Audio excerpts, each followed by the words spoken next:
Welcome back to the After Action Reset. I'm your host, Steve Geiger. So I made this video in response to the overwhelmingly number of people that responded to my short form version, the TikTok, on the 5 signs that she's struggling. And because of that, I felt, obviously at this point, it is extremely important that I answer a lot of the questions that were asked in there, how to start digging out of survival mode and things of that nature. So this long form is for the right now over 330,000 people that clicked on the video. There are women right now watching this who have become so good at surviving, they don't even realize they're surviving anymore. They think this is just adulthood. This is just motherhood, marriage, work, just life. They're convinced that this is just how everyone feels, except it isn't. And that's why this conversation matters, because somewhere along the way, we started celebrating women for carrying impossible amounts of weight, instead of asking why they had to carry it alone. Think about the woman everyone calls strong. She's the one that everyone depends on. She's the first person people call when something goes wrong. She remembers birthdays, doctor's appointments, school projects, the dog's medication, the grocery list, the soccer schedule, the bills, the laundry, the work deadlines, the family calendar, the emotional temperature of the entire house. Meanwhile, she can't remember the last time someone genuinely asked, "Who's taking care of you?"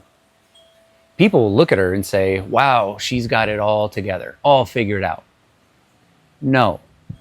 She's just become incredibly good at looking okay while she's running on fumes. There's a huge difference. See, survival mode doesn't always look dramatic. I talk about it a lot. Hollywood, for example, has convinced us that survival looks like explosions, right? People running around, panic, sirens, chaos. And sometimes, to be fair, it does. But more often than not, survival mode looks like answering one more email, one more phone call, one more request, one more "Mom." And if you're a mom, you already know exactly what I'm talking about. Your child yells "Mom" from somewhere inside the house. And before they even finish the sentence, your brain has already prepared for 5 different disasters. For example, somebody's bleeding, the dog's missing, the toilet's overflowing, somehow glitter has become airborne. Or somebody flushed a Hot Wheels car because apparently today felt like a good day to test the plumbing. And then you walk into the room and they look at you with complete sincerity and ask, "Where's the blue crown?" That's funny, right? For some people, because it's true. But there's something underneath that moment that isn't funny at all. Your nervous system didn't overreact because you're irrational. It overreacted because it's been trained over months, over years, sometimes decades, from some of the responses I got on my short form. Decades to expect the next problem. And eventually, your body stops asking, "Is something wrong?" And it starts assuming something is always wrong. That is survival mode. Not weakness, not failure, not a character flaw. A nervous system that has spent long time protecting you. It forgot how to rest. One of the biggest lies people in survival mode tell themselves is, "I'm just tired." No, you're exhausted. There's a difference. Being tired usually goes away after a good night's rest. Exhaustion follows you into the next morning. You've probably experienced this before. You sleep 7, maybe even 8 hours. The alarm goes off, you open your eyes, and somehow you already feel behind. It's like waking up with yesterday still sitting on your chest. You haven't answered a single email. Nobody has asked you for anything yet. Nothing has gone wrong, but your body is already acting like it's late for an emergency. And that can be confusing, especially when people around you say things like, "You slept all night. Why are you still tired?" Because exhaustion isn't always physical. Sometimes it's neurological. Sometimes your body spent the entire night guarding a house that wasn't under attack anymore. Imagine hiring a security guard. At first, there's a real threat. So he stays alert. That makes sense, correct? Then let's say the threat disappears, but nobody tells the guard. So he keeps walking the perimeter every night. Every sound, every shadow, every creak, every movement. Months later, he's still convinced danger is coming. That's what survival mode does. Your nervous system becomes the world's most dedicated security guard. The problem is, nobody ever told it the emergency actually ended. So guess what? It keeps protecting you long after the protection became exhaustion. And here's where I want to be very careful. I'm not saying everyone's story is the same, because it's not. Some women have survived abuse. Some have survived divorce. Some are caring for aging parents while raising children. Some have buried people they love. Some have lived through financial crisis, while some have spent years in impossible jobs. Others have experienced trauma that no one else ever saw. Different stories, same nervous system. Your body doesn't compare suffering. It responds to what it has experienced in the past. That's why two people can live through completely different lives and still both end up stuck in survival mode. Here's something else that I've noticed. Some of the strongest people I've ever met don't know that they're exhausted until someone finally gives them permission to stop pretending. That's why so many comments on my recent video weren't arguments. In fact, I can't remember seeing one argument. They were confessions. This is me. I've been like this for 20 years. I thought I was the only one. I don't even remember what peace feels like. The last one hit me. Because peace shouldn't feel unfamiliar. It should feel like home. But if you've lived in survival mode long enough, peace can actually feel suspicious. Quiet feels uncomfortable. A calm day feels strange. You find yourself waiting for the phone to ring or the text to come through, or as a lot of people said in the comments, the next shoe to drop. Not because you're pessimistic, because your nervous system has learned that good days don't usually stay good. So instead of enjoying them, you prepare for them to end. That's not living. That's surviving. And surviving isn't supposed to become a permanent address. Today's reset, before we go any further, I want you to do one simple thing. Ask yourself this question. When was the last time I felt genuinely at peace? Not distracted, not asleep, not escaping, but truly at peace. And don't judge your answer. That is critical. Do not judge yourself. Just notice it. Because awareness isn't the finish line, but it is where healing begins. There's a phrase I hear quite often. I don't even recognize myself anymore. Maybe you've said it. Maybe you've whispered it to yourself after snapping at someone you love. Or maybe you thought it after crying because the grocery store was out of the coffee creamer you wanted. And then comes the guilt. Seriously, I'm crying over coffee. No, you're crying because coffee happened to be the last straw. There's a difference. One of the biggest misunderstandings about survival mode is that people think it's about overreacting. It's not. It's about running out of margin. Imagine carrying 5 grocery bags from the car. No problem, right? Now imagine carrying 20. You're using your elbows, your forearms. Moms, you know exactly what I'm talking about here. You've got one bag hanging off your pinky like you're trying to win an Olympic event no one ever signed up for. Your neighbor waves to you. You try to wave back. And suddenly you've launched a gallon of milk across the driveway. Now imagine someone walks over, puts one tiny can of soup on top, and everything crashes to the ground. Was it the soup? Of course not.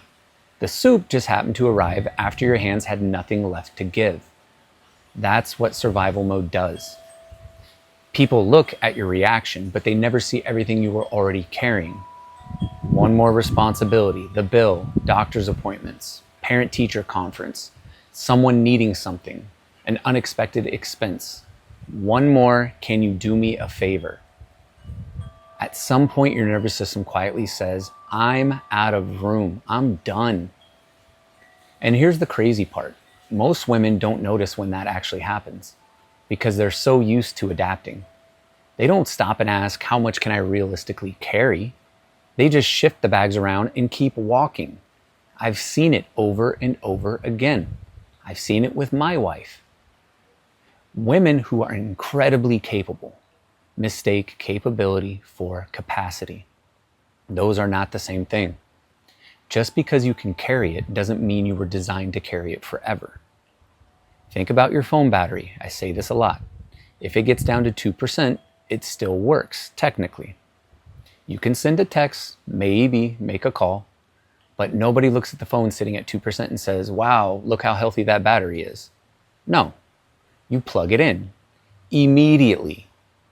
Now, expect your phone to stay at 2% every single day for years. Eventually, it starts glitching. Apps freeze, performance drops, the battery drains even faster. Not because it's defective, because it's depleted. Now, here's the part that usually gets a laugh. Have you ever noticed how people always ask the busiest person to do one more thing? It's almost like there's an unwritten law of the universe. You've got one woman juggling work, kids, aging parents, meals, laundry, appointments, birthdays, and somehow remembering that today is crazy sock day at school. That's my wife. And someone looks at her and says, hey, you've got great organizational skills. Could you also plan the office potluck? Really? Because apparently what she was missing was a pasta salad sign-up sheet, right? It happens. It's funny until you realize how often it actually happens. The world has a habit of rewarding competence with more responsibility. You know what I'm talking about. And strong women often become victims of their own reliability. Everyone trusts them. Everyone leans on them. Everyone assumes she's got it. What they don't see is the silent conversation happening inside of her head. If I stop, everything falls apart. That belief is exhausting because it convinces you that resting is irresponsible. It says that it's selfish, that asking for help is weakness. None of those things are true. But survival mode isn't logical. It's protective. It tells you, keep going, even when every warning light on the dashboard is flashing at you. Here's another thing survival mode steals: your attention. You ever walk into a room and completely forget why?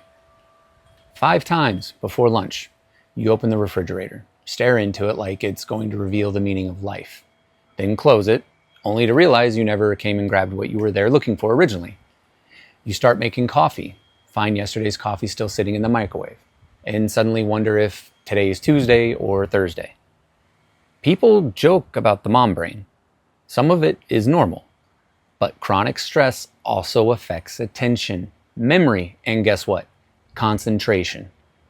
When your brain is spending so much energy scanning for problems, it has less bandwidth left for everything else.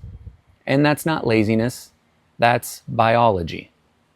And then, because you're forgetting things, you become even harder on yourself. What's wrong with me? Why can't I keep it together?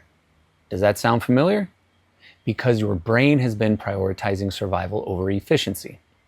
It's doing exactly what it was designed to do, just for far longer than it was ever meant to. So, what do? Here's where I think a lot of advice misses the mark. People tell overwhelmed women, take a weekend off, get a massage, practice self-care. And there's nothing wrong with those things. But if your nervous system believes the world is still dangerous, a massage doesn't solve that.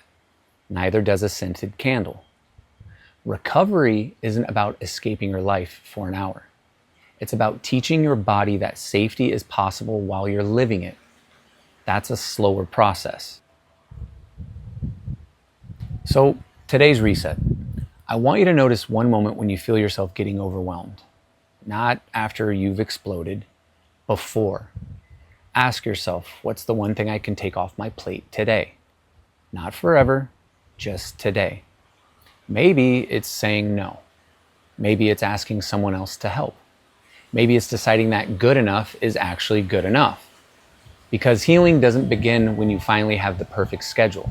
It begins the moment you stop believing you have to carry everything yourself. I think this is the part that hurts the most. Not because you're tired, not because you're overwhelmed. Because one day you wake up and realize you don't even recognize yourself anymore. You look in the mirror and think, where did she go? The woman who laughed easily, the woman who loved going out, the woman who used to have hobbies, dreams, energy, curiosity. She's still there. She's just buried beneath years of surviving. And here's what's heartbreaking. Most people around you don't notice because from the outside, you're still functioning. You're still paying the bills. You're still showing up to work, making dinner, getting the kids ready to wherever they need to go, and still answering the texts, still smiling when someone asks for a picture. From the outside, everything looks normal. Inside, it feels like somebody turned the volume down on life. Not sadness, not happiness, just flat. People think survival mode always looks emotional. Sometimes it looks like having no emotions left. That's called emotional numbness. And if you've experienced it, you know exactly what I'm talking about. You watch a movie, everyone says it's hilarious, and you don't laugh. Someone tells you amazing news, and you're genuinely happy for them, but you don't really feel it. Your family's sitting around the dinner table, and suddenly you catch yourself thinking, why do I feel so disconnected when I'm surrounded by people I love? That thought scares people because they immediately assume maybe something's wrong with me. Maybe, but maybe not. Maybe your nervous system has been working overtime for so many years that it started conserving energy. Think about your phone again. When the battery gets critically low, what happens? Low power mode. It starts shutting things down. Background apps, the brightness goes down, the performance slows down. Not because the phone is broken, because it's trying to survive. I think people do something very similar. When your emotional battery stays low long enough, your brain starts conserving energy.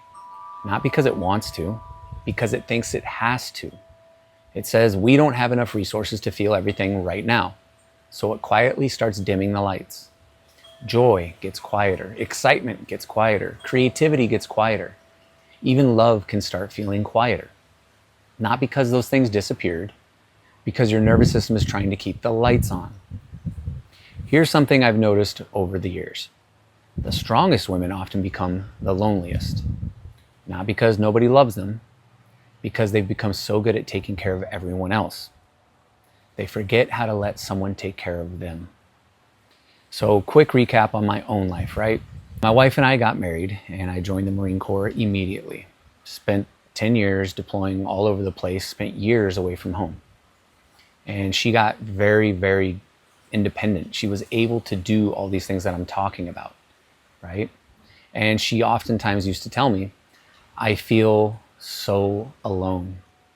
But guess what? She's never alone. She's raising the kids. She's always got to be someplace, a play date. She's got appointments. She's never alone. But she feels so alone.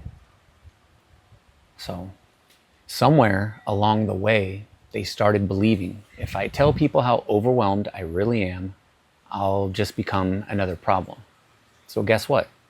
My wife, my viewers, you don't tell anyone. You don't say anything. Instead, you just say, I'm good.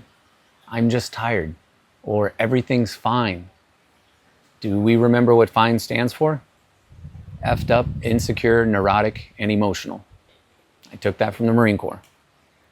Meanwhile, they're holding back tears in the Target parking lot because the cashier smiled and asked, how's your day going? Why?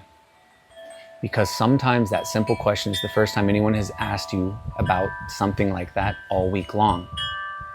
That's not weakness. That's loneliness. There's another pattern I see all the time. People in survival mode begin withdrawing from relationships, not because they don't love people, because conversation requires energy.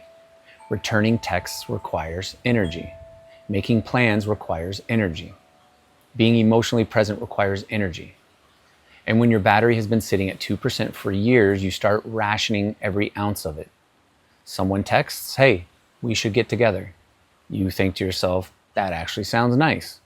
Then you never answer. Not because you don't care, because you're exhausted. And then of course, guilt shows up. I'm a terrible friend. No, you're not. You're an overwhelmed human being. There's a big difference there. One of the cruelest parts of survival mode is that it convinces you to isolate. That's me right here. At the exact same time you probably need healthy connection the most, you isolate. Now, let me say something to the husbands watching this, or the sons, or the brothers, or the dads, or the men. If there's a woman in your life who seems emotionally distant, please don't immediately assume she doesn't care. She may simply have nothing left in the tank. Sometimes when someone says, "Leave me alone," what they really mean is, "I don't have enough energy to explain what I'm feeling." Those are two very different conversations. One of them needs space. The other needs patience. Now, ladies, I want to challenge you gently, not with guilt, but with honesty. Who actually knows how you're doing? Not who assumes you're okay. Who knows? Who knows the version of you that doesn't have makeup on, doesn't have the smile on, doesn't have all the answers all the time, doesn't have everything under control? If the answer is nobody, that might be one of the reasons survival mode has lasted so long. Healing almost always begins in safe relationships. Not perfect relationships, because none exist, but safe ones. People who don't need you to perform. People who don't need you to pretend. People who let you be human. Because here's the truth. You were never designed to carry life completely alone. Not biologically, not emotionally, not spiritually. Even the strongest people need somewhere they can finally put the backpack down. I want to give you another reset. Try it whenever you feel like it. Don't try to fix your whole life. Just do one thing. Reach out to one safe person. Not to solve every problem, just to stop carrying them in silence. Maybe it's a text. Maybe it's a phone call. Maybe it's simply saying, "I'm having a harder time than I've let you know." That's not weakness. That's how recovery begins. Because survival thrives in isolation. Healing usually begins with connection. If you've made it this far, I want you to hear something. Really hear it. You are not weak. You are not 1, 2, 3, 4, 5. You are not failing, and you are not broken. Yes, you may be exhausted. You may be overwhelmed. You may have spent so many years surviving that you honestly don't remember what normal feels like. I get it. But those are not the same thing. One of the biggest lies survival mode whispers is this: "This is just who I am now." And it's not. I'm telling you, it's not. It's who you've had to become to get through a difficult season. The danger is sometimes the season ends and survival doesn't. The emergency passes, but your nervous system never gets the memo. Imagine a smoke alarm. I've used this before. If there's a fire, you want it screaming. That's exactly what it's designed to do. But what if 3 years later, it's still going off, even though the fire has been out the entire time? You wouldn't blame the smoke alarm. You would eventually realize it needs attention, not punishment. I think that's where a lot of people get stuck. They spend years blaming themselves instead of understanding what their nervous system has been trying to do. It was never trying to ruin your life. It was trying to save you. And maybe for a season it did. But survival isn't supposed to become your permanent identity. Here's something else I learned years ago, whether it was in the Marine Corps, law enforcement, or sitting in AA. The goal was never to stay in crisis mode forever. The goal was always to stabilize, recover, learn, and move forward. Because nobody performs well at full throttle every single day. Not machines, not relationships, not people, and certainly not the human nervous system. You know what else I've noticed? The people who struggle the most with recovery are often the ones who believe they haven't earned it yet. That's me. I'll rest after this project. I'll slow down when the kids are older. I'll take care of myself after I get through this season. And then another season comes and goes, followed by another one, and another, and another. Before you know it, 10 years have gone by. You've become incredibly productive. but completely disconnected from yourself and everyone else. Can I lovingly challenge that idea for you? Can I please? Recovery isn't something you earn. It's something your body requires. Just like sleep, just like food, just like water. Nobody says, I worked really hard today, I guess I'll reward myself with oxygen. That would be ridiculous. Recovery isn't a reward. It's maintenance. It's how human beings continue showing up without falling apart. Now, I also want to say something that may surprise you. Recovery doesn't always feel good at first. In fact, sometimes it feels uncomfortable.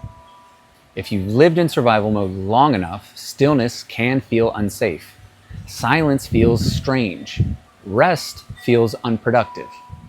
You finally get to sit down, and instead of relaxing, your brain starts making a list. Did I pay that bill? I should answer that text. Did I remember the permission slip? I forgot to switch the laundry. I should probably reorganize the garage while I'm here. Your body doesn't know what to do with peace because it's been rehearsing emergencies for years. That's okay.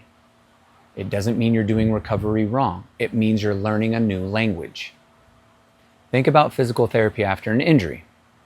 The movements that eventually bring healing often feel awkward and even painful at first. Not because they're bad, because they're unfamiliar. The same is true emotionally. Peace is a skill your nervous system can relearn, but not overnight. Not through positive thinking alone, not through the motivational texts and videos, but through small, consistent, safe experiences. That's why I call this channel the After Action Reset, because every first responder knows something civilians rarely think about. They call will eventually end. The report gets written, the scene gets cleared, the lights will stop flashing. And then comes the after action part. If you never reset after the call, you carry that call into the next one.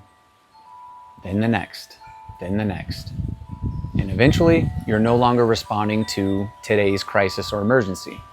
You're responding to the weight of the last 100. Well, life works the same way. If you never recover from yesterday, you'll eventually start living tomorrow through yesterday's exhaustion. And again, it's not weakness, that's called accumulated stress. So, what does recovery actually look like? Well, it's not perfection. It's not disappearing into a cabin in the middle of the mountains. Although, let's be honest, for about 30 minutes, that sounds pretty amazing. Recovery starts much smaller than that. It starts with one honest conversation, one boundary, one walk without your phone, one deep breath or a pause before answering, one meal eaten while actually sitting down, 1 hour where you stop believing the world will collapse if you aren't holding it together, one night's sleep where you don't apologize for going to bed early, one moment where you choose compassion instead of criticism. These moments seem small. They're not. They're repetitions, and repetitions rewire patterns. The same nervous system that learned survival can also learn safety. That's what gives me hope. Not because life suddenly becomes easy. It won't. We know it won't. Life is definitely still going to throw everyone curveballs. Kids will still yell from the other room. Your phone is still going to ring. Unexpected bills will still show up. The difference is your nervous system won't have to treat every inconvenience like it's life or death. That's called freedom. Not a stress-free life, a life where stress is no longer driving the car. If you've watched this entire episode, I want to leave you with one final thought. Maybe, for the first time in a long time, stop asking yourself what's wrong with me and start asking what happened to me and what do I need now? Those are very different questions. One creates shame. The other creates understanding. And understanding is where healing begins. Before you leave this video, I want to make you one commitment. Not 10. Not a complete life overhaul. Just one. I want one thing this week that tells your nervous system you're safe enough to slow down. Maybe it's a 10-minute walk. Maybe it's saying no. Maybe it's asking for help. Maybe it's sitting on the porch with a cup of coffee before everyone else wakes up. Whatever it is, protect it. Because every time you choose recovery, you're reminding your body that the emergency is over. If this episode helped put words to something you've been carrying your whole life or for a long time, please do me one favor. Share it with someone who immediately came to mind while you were listening to this. A sister, a wife, a daughter, a friend, could be a coworker. Someone who's been called strong for a long time. They've forgotten what peace feels like. And if it's you, I want you to know something. You're welcome here. You don't have to have all the answers. You don't have to have it all together and all figured out. You don't have to earn rest. Around here, we're not trying to become perfect. We're learning how to recover. One reset, one breath, one day at a time. I'll see you next week on the After Action Reset. Take care.